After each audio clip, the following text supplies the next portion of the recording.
අපගේ තථාගත බුදුරජාන් වහන්සේට ලැබුණේ අසංකීය 4කුත් කල්ප ලක්ෂයක් කවුරුවත් දිහා රවල බලලා නැහැ. තරහින් බලලා නැහැ. ඇහිකොනෙන් බලලා නැහැ. වපර කළා බලලා නැහැ. තරහට ඇස් ලොකු කළා බලලා නැහැ. ඔබ දෙස බලන්න.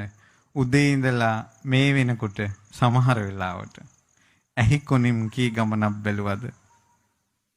රවල කී ගමනක් බැලුවද? මේ ජීවිතේ මේ එක ජීවිතයක් නෙවෙයි. කල් අසංකීය 4කුත් කල්ප ලක්ෂයක් කවුරුවත් දිහා රවල බලලා නැහැ කියන්නේ. තරහින් බලලා නැහැ කියන්නේ.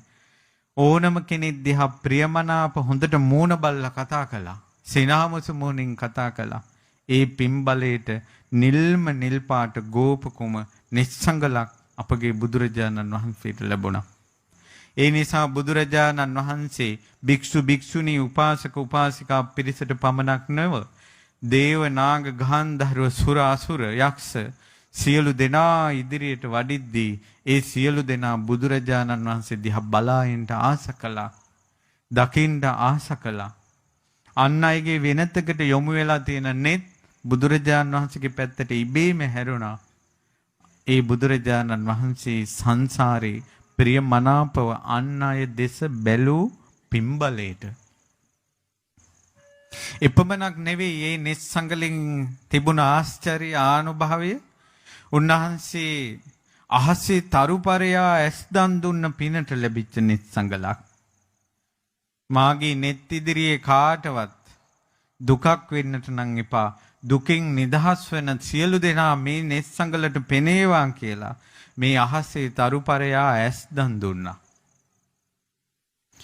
විශාල ඊතලයක තුඩ කෙළවර යම්සේද අහසේ තරුපරයා ඇස් දන් දුන්නේ පිනට ලැබිච්ච net සංගල අවසාන net සංගල කොහොම තියෙන්නේ නැතිද?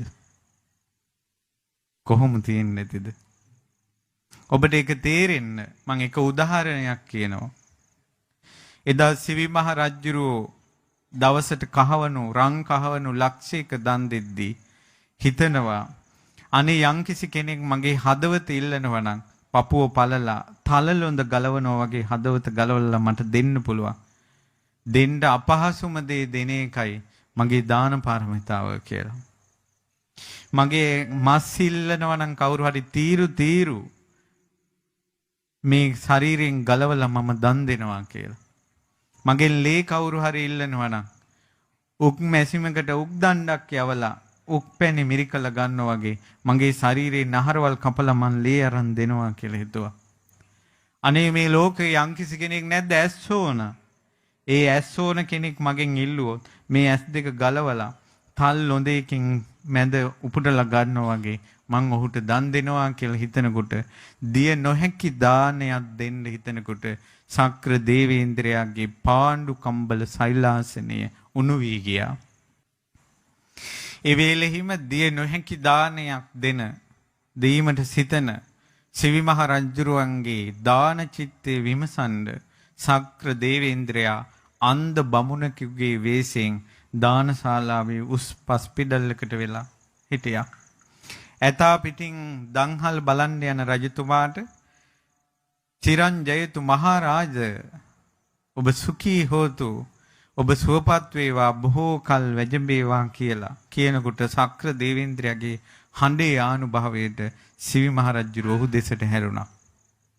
අර ඉන්න බ්‍රාහ්මණයා දෙසට යමු කියලා ඇතා මෙහෙවද්දී ඒ බ්‍රාහ්මණයාගෙන් අහනවා බමුණ ඔබට මොනවද ඕන මගෙන්?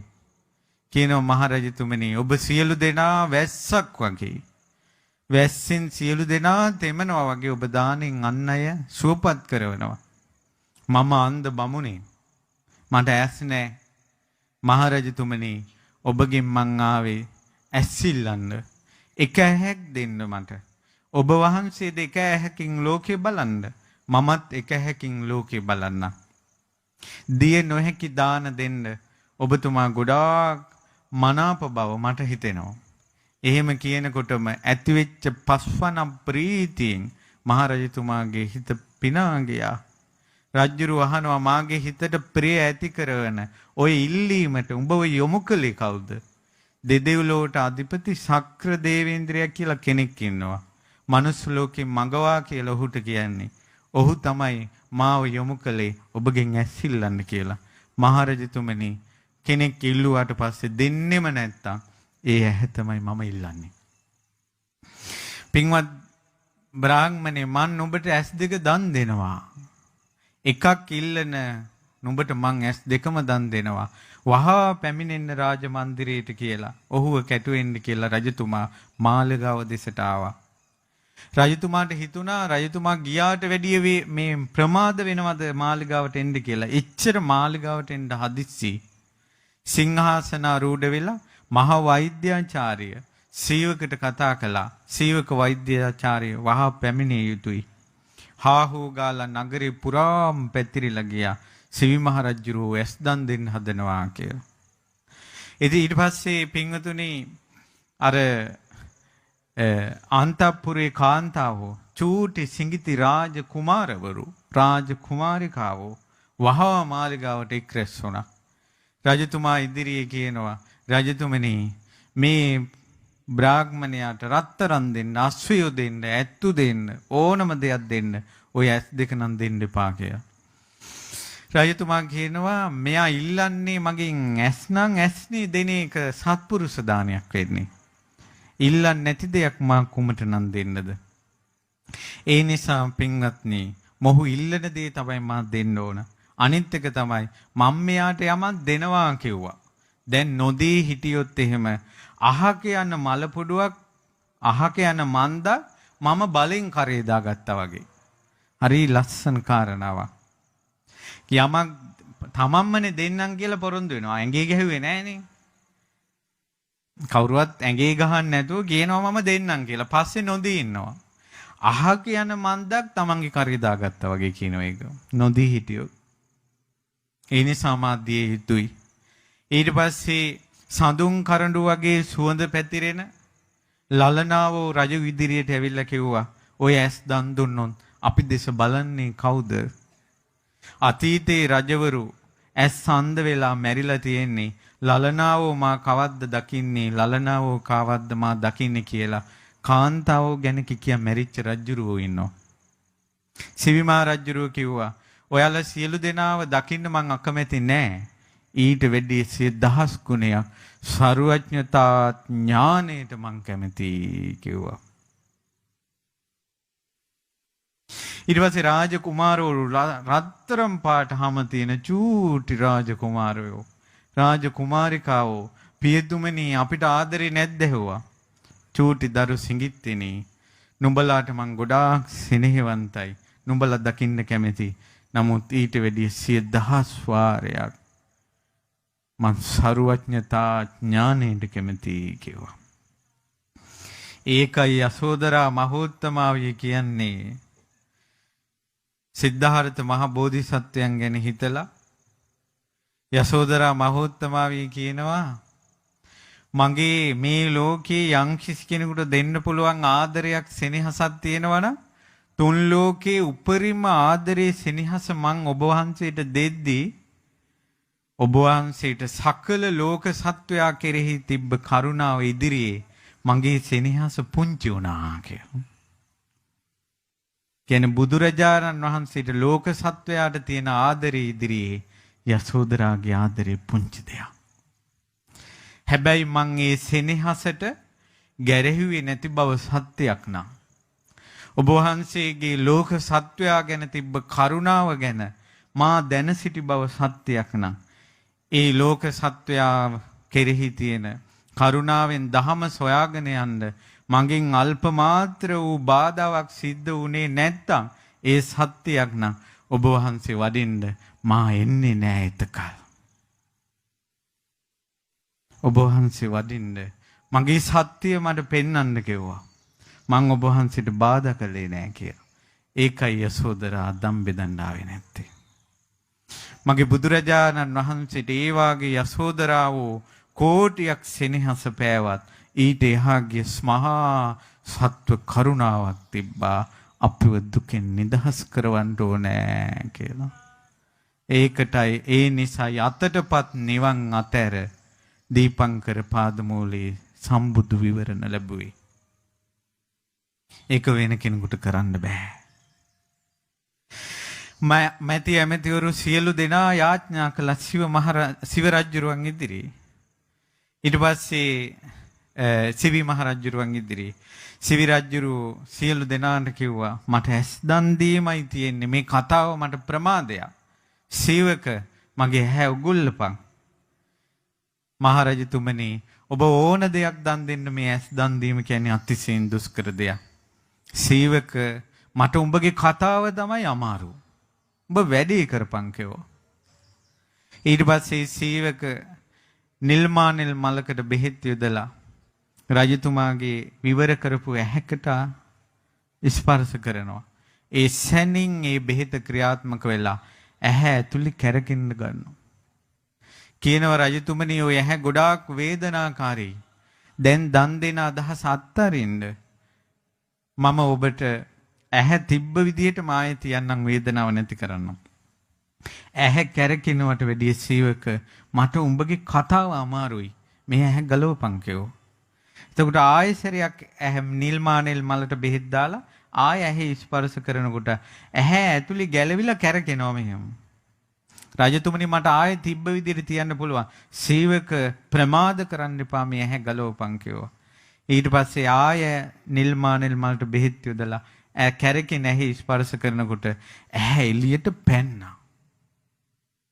මෙහෙම එළියට පැනලා නහර වැල් වලින් එල්ලෙනවා. ලේ වැක්කිරෙනවා.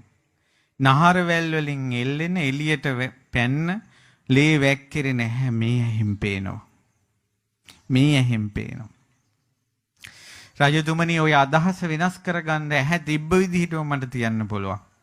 සීවක මට මේ වේදනාවට වැඩි උඹගේ කතාව අමාරුයි. මේ ඇහැ කපපන් කිව්වා. ඇහැ අතට අරන් මෙහිම කපද්දී නහරවැල් මේ ඇහිම් පේනවා. ලෝතුරා සම්මා සම්බුදු බව පතාගෙන දන් දෙන්න අතට ගත්ත ඇස. ගිනි ගුලියක් අතට ගත්තට පස්සේ ඉක්මනට අත්හරින්න වෙනවා වගේ. අතට ගත්ත ඇහැ ඉක්මනට දන් දෙන්න ආසයි. අර බමුණගේ ඇහි මෙහෙම තිබ්බා. ඒ ශක්‍ර දේවේන්ද්‍රයාගේ ආනුභාවයෙන් ඒ ඇහැ එහෙම පැහැවුණා. ඔහුට පේනවා තමන්ගේ මේ ලේ වැක්කිරෙනවා මේ ඇහැ. එක ඇහැක් ඇරිලා අනිත් ඇහින් බමුණා ලෝකේ බලනවා. මේ සිවි රජුරවන්ට පේනවා. සිවි රජුරවන්ගේ වේදනාව නැති වෙන්න තරම් ප්‍රීතිය ආවා. සීවක මේ ඇහැක් ගලවපන් කිව්වා. අර විදිහටම ප්‍රමාද කරන්න හදද්දී ඒත් දන් දෙන්නමයි කැමැත්ත. මේ ඇහැ එළියට පැන්නා. ඒ නහරවැල් කපලා ඒ ඇහැත් දන් දුන්නා. සිනහා වෙවි නටනටා රජතුමාට පින් දීදී බමුණා ගියා. ලේ වැක්කුරන රජු උසවාගෙන ගියා. ටික දවසකින් මස් පෑහිලා ඇතුළට වලක් වගේ තියෙන්නේ නැතුව මස් ගොබේ ඉහළට පිහිටලා ඇස් තිබ්බ වෙහිලා. සිවි මහ රජුරුවන්ගේ කීප දිනක් ගියාට පස්සේ අන්ධ රජෙක්ගෙන් වැඩේ කුමක්ද කියලා රජතුමා පෙරැත්ත කළා තමාව උයනට ගිහිල්ලා දාන්න. වැසිකිලි කැසිකිලි කරන තැනට කාමරේ කුටියක ඉඳලා ලණුවක් අදින්න කවුරුවත් උපස්ථානෙටවත් ඕනේ නැහැ කියලා. ඒ රජුරෝ උයනට ගිහිල්ලා ටික කලක් ඉන්නකොට ශක්‍ර දේවේන්ද්‍රයාගේ ආසනේ උණුණා.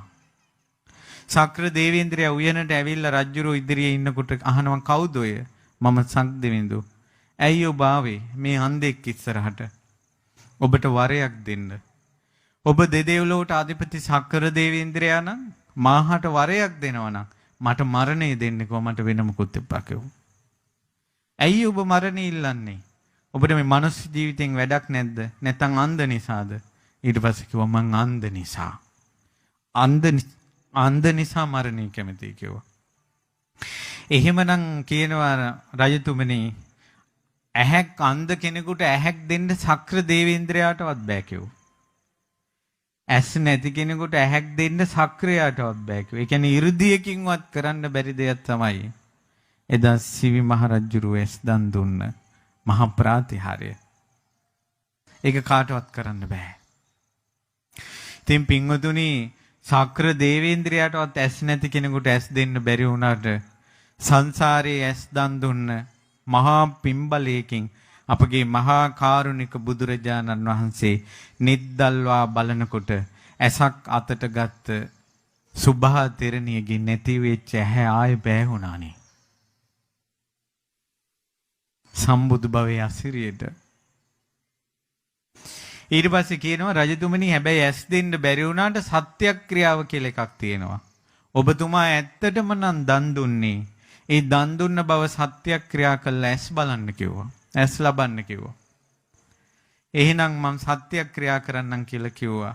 මං ජීවිත කාලෙම දන් දුන්නා. දන් දෙන්න මිනිස්සු මන් ළඟට එනවා. දෙන්න එනවා. අදත් ඉල්ලනවා, හෙටත් ඉල්ලනවා, හැමදාම ඉල්ලනවා. ඉල්ලද්දි මට සතුටමයි ඇති උනේ. ඒක සත්‍යයක් නම් මට එක ඇසක් ලැබේවා කිව්වා. ඒ වාගේ දෙයක් කොහොමද කරන්නේ කියලා ඔබගෙන් බලන්න. අල්ලපු ගෙදර කෙනෙක් අද මොනවා හරි ඉල්ලගෙන ආවොත් දෙයි. හෙට ඉල්ලගෙන ආවොත් අනේ මේක හරි වැඩන්නේ. හැබැයි දෙනවා. තුන්වෙනි දවසේ ආවොත් මූණ ටිකක් අඳුරු වෙලා දෙනවා. ආය ආවොත් තුටුපුටු ගාලා දෙනවා. ඊළඟට බැන දෙනවා. ඊළඟ දවසේ මෝල් ගහතට ගන්නවා. එක්කෙනෙක් නැවත ඉල්ලුවොත් ඉල්ලන කෙනා අප්‍රිය වෙනවා මේ ලෝකේ. උපන්දා ඉඳලා නැවත ඉල්ලගෙන එද්දී මගේ හිතේ අසතුටක් ඇති වුනේ නැති බව සත්‍යයක් නම් එක ඇසක් ලැබේවා කිව්වා. එක හැක් පෑහිලා ගියා. දිව්‍ය නේත්‍රයක් පහළ වුණා. දිව්‍ය නේත්‍රයක්. ඊට පස්සේ ආයෙ කිව්වා අර ඇස් ඉල්ලගෙන ආපු බමුණා ඇස් ඉල්ලන කොටත් මේ ඇහැ මම දෙන කොටත් ඇහැ දන් දීලා ඉවරුණාට පස්සෙත් මගේ හිතේ දුකක් ඇති වුනේ නැත්තම් අපරාධය කියලා හිතුන්නේ නැත්තම් ඒක සත්‍යයක් නම් තොන්සිත පහදවාගෙනම දුම් බව සත්‍යයක් නම් මට ඉතුරු ඇස ලැබේවා කිව්වා. දිව්‍ය නේත්‍රයක් පහළ වුණා. කොහොමද දාන පාරමිතාව? කොහොමද දාන පාරමිතාව? ඔය කාශ්‍යප බුදුරජාන් වහන්සේ ගෞතම බුදුරජාන් වහන්සේ අතර ඇස් දන් දුන්න එක කතාවක් ඔය. මේ කල්පේ බුදුවරු දෙදෙනෙක් අතර දන් දුන්න කතාව. එක කල්පයකට එවැනි නේත්‍ර දන් දීමක් වුණා නම් අසංඛ්‍ය 4කුත් කල්ප ලක්ෂයකට එක කල්පයකට ඇස් දෙක ගානේ දන් දුන්නත් අසංඛ්‍ය 8කුත් ලක්ෂ දෙකක් ඇස් අහසේ තරුපරයා ඇස් දන් දුන්නා. ඒ බුදුරජාණන් වහන්සේ ඒ පිම්බලේට ලැබිච්ච ඉතින් මහ රජතුමාට ඒ ලැබිච්ච ඇස් දෙකට යොදුන් 100ක් පේනවා ඈත තියෙන වැලි කැටේ. යොදුන් 100ක් කියන්නේ කිලෝමීටර් 1000ක්. ලංකාවේ පේදුරු තුඩුවේ ඉඳලා දෙවුන්දර තුඩුවට දුර කීයද කිලෝමීටර? බටහිර ඉඳලා නැගෙනහිරට දුර කීයද කිලෝමීටර? සිවි රජ්ජුරුවන්ට කිලෝමීටර 1000ක් පේනවා කූඩැල්ලා පව ඈත තියෙන. සිවි මහ රජ්ජුරුව පෝය දවසට මිනිස්සු කැඳවනවා. කිලෝමීටර ගානක් දුර ඉන්න මිනිස්සෙකුට කියනවා අතට වැලි කැටි කීපයක් ගන්න කියලා. මේ පුටුවේ ඉඳලා වැලි කැට ගණන් කරලා කියනවා. දන් දීපල්ලා කියනවා. ඇස් දන් දුන්න පින්නට ලැබිච්ච දිව්‍ය නේත්‍රය දිහා බලපල්ලා කියනවා. මගේ ලෞතුරා තථාගත බුදුරජාණන් වහන්සේ එදා දම් සභා මණ්ඩපයේ සිවිජාතකේ වදාරලා ඇස් උපුටුනකොට හිටපු මේ සීවක වෛද්‍යවරයා තමයි මේ ආනන්ද. එදා හිටපු සක්දිවිඳු තමයි මේ අනුරුද්ධ. එදා මාගේ දහම් කතාව අහ දන් දීදී පිම්පුරපු අය තමයි කිව්වා මේ රහතුන් අතර ඉන්නේ. බෝධිසත්වයන්ගේ වචනෙටත් නඩත් වෙච්ච අය ඒ මහරහතුන් අතරට එකතු වුණා නම් ඒකයි දුවේ පුතේ පින්වතුනි කියන්නේ. ඔයාලා අම්මලා තාත්තලා කියන ඒවා අහන්න අකමැති වෙන්න පුළුවන්. ඔයාලා ගුරුවරු කියන එක අහන්න අකමැති වෙන්න පුළුවන්. ඒ දුවේ පුතේ ලෞතර බුදුරජාණන් වහන්සේ යමක් කිව්වොත් ඒකට පිටුපාන්න එපා. ඒකට කවදාවත් පිටුපාන්න එපා. අම්මට තාත්තට නඩත්තු නොවුනත් ගුරුවරුන්ට නඩත්තු නොවුනත් වැඩිහිටියයිට නඩත්තු නොවුනත් බුදුබණ පදයකට නඩත්තු නොවී ඉන්න එපා. උඹලා দমনය වෙයනින්ලා කවදා හරි මේ පින්බලයට මේ තථාගත අමෘත මහා ධර්ම ධාතුව අවබෝධ කරන්න වාසනාව ලැබෙනවාමයි. ඉතින් පින්වතුනි ඒ පින්බලයට ලැබිච්ච සිද්ධාර්ථ මහා බෝධිසත්වයන් ලැබිච්ච net සංගල ගෝප කුම අභිනීල net සම්මා සම්බුදු නොවී සිටියේදීම අපගේ සිදුහත් මහා බෝධිසත්වයන්ට යොදුනක් පේනවා. කිලෝමීටර 10ක් ඈතින් තියෙන වැලි කැටේ පවා පේනවා. ගස්ගල් වන පර්වත විනිවිද දකින්න පුළුවන්. සිදුහත් මහා බෝධිසත්වයන්ට හිතුනොත් මේ පර්වතයකින් එහා දකින්න ඕන කියලා පර්වතයෙන් එහා පේනවා. යොදුනක් දුර. ඒකට එච්චර පේන දරුවෙකුගේ ඇහැට මහල්ලෙක් පැවිදිරුවක් ලෙඩෙක් පේන්නේ නැති වෙන්න සංවිධානයක් කළා කියන්නේ ඒ සුද්ධෝදන මහ රජුරෝ දරුවා රැක්ක විදිහ ගැන හිතන්න. දරුවා රැක්ක විදිහ ගැන හිතන්න.